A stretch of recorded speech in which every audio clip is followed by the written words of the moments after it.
Murakoze nyakubahwa Perezida wa Repubulika, nitwa Umuhire Valentin, Relativité na Radio 10.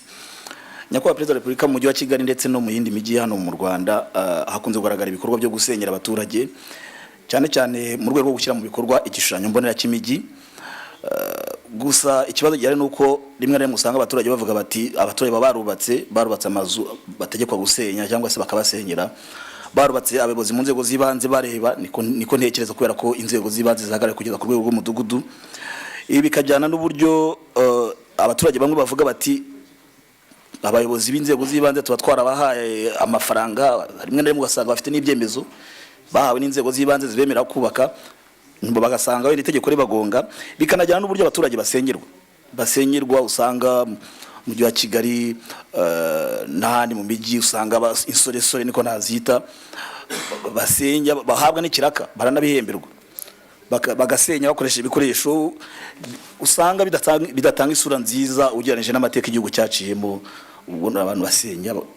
Aha ngaha rero nkavuga nti mwebwe mu bitekerezo iki imikorere nk'iyi ngiyi abaturage barinda bageraho bagurishwa amazu banasenyerwa mu mazu yabo? Usibye icyo mbitekerezaho ko ugomba kubukiza, ntabwo ari bo bwa mbere mbazwa iki kibazo kandi twaragisobanuye inshuro nyinshi. Umuntu kunsubizamo nanone ikibazo mba narashubije imyaka 3 4 ishize, nkongera nyuma y'ibiri nkabisubiza 3 4 5 n'ukwirirwa umuntu azo ibyo uvuga. Ari ubwo iyo umuntu akabirije ikibazo akanakigera rusange bigasa nkaho gusenya gusa bigamije gusenya, ntaho bituruka, nta mpamvu, nabwo biba atari byo. Kambaze mpere kuri principle yo gusenya n'ukuntu bikwiriye kuba bikorwa. Iyo irazwi, harabanza hagashyirwaho uko ibikorwa bizagenda cyangwa uko byari bikwiye kuba byaragenze na mbere y'uko bisenyera. Icyo nshaka kuvuga, iyo utangiye wibwira ko usenya ari uri mu makosa gusa, usenyerwa atari uri mu makosa, ntabwo aba ari byo, ntabwo biba byuzuye. Ibyuko hari ababikora nabi cyangwa mu bantu 10 ushobora no kubonamo 3 4 bashobora kuba basenyerwa mu buryo butari bwo, ntibivuze ko 7 cyangwa 6 bagomba gusenyerwa byakozwe mu buryo bushingiye kukuri. Ikiba gisigaye rero ni ukuvuga ngo ariko n'uyu wahutajwe ntakwiriye guhutazwa. Ibyo ndemeranya nawe. Uburyo byakozwemo, niba ari uwatanze igiturire, ntabwo dushaka igiturire. N'uwagitanze nk'uko bivuga, iyo wamumenyaga ukanamuvuga aho akwiye kuvugwa, akabihanirwa, bikareka gusa kuba indirimbo umuntu baramutugiye agira atya. Tugomba kurenga aho ngaho. Uwari igiturire wakoreye abantu nabi nahanwe, niko bikwiye. Uwakoze ibikorwa mu buryo butari bwo, yaba uwubatse mu buryo butari bwo, yaba uwamuhaye icyemezo cyo kubaka mu buryo butari bwo, bakwiriye guhanwa kimwe. Ntabwo bahana umwe ngo undi umwihorere, bakwiriye guhanwa. Ariko principle yo gushyira ibintu mu buryo yo irakomeza, kuko niko ibintu byubakwa.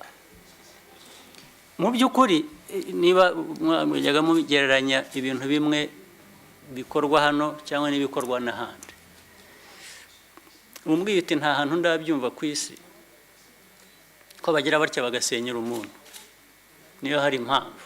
Aho nakumva ko mu Rwanda dukora ibitangaza bidakwiriye gukorwa ibintu ariko ahandi bazana za katapira zurazizi, za tingatinga uko bazita rwose ahubwo hano murabitinya.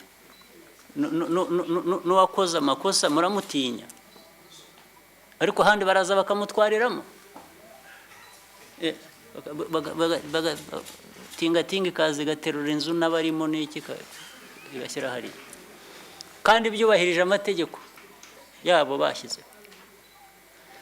Rero icyo nemeranya nawe, ibintu byose biba bikwiye gukorwa mu buryo busobanutse, hariho n'amategeko ahari aba akwiriye gukurikizwa, ndetse ayo mategeko agahana ukwiriye kuba ahanwa ari uwakoze ibikorwa nabi bisenywa bikurikije ku buryo busobanutse, cyangwa se uwashenye ibidakwiye gusenywa, cyangwa se uwabishenye atubahirije amategeko.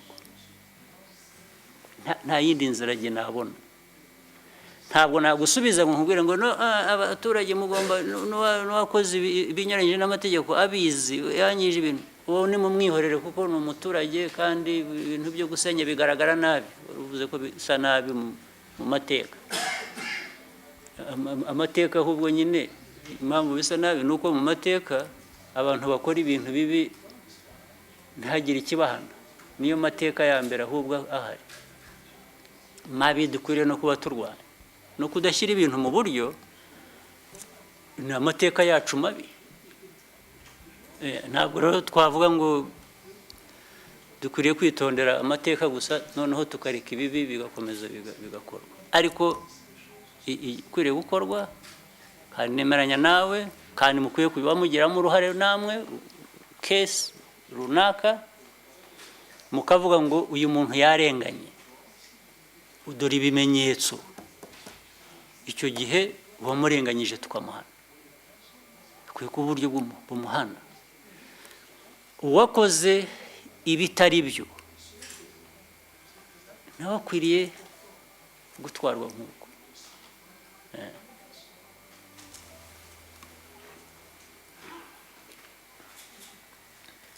Kigali Today.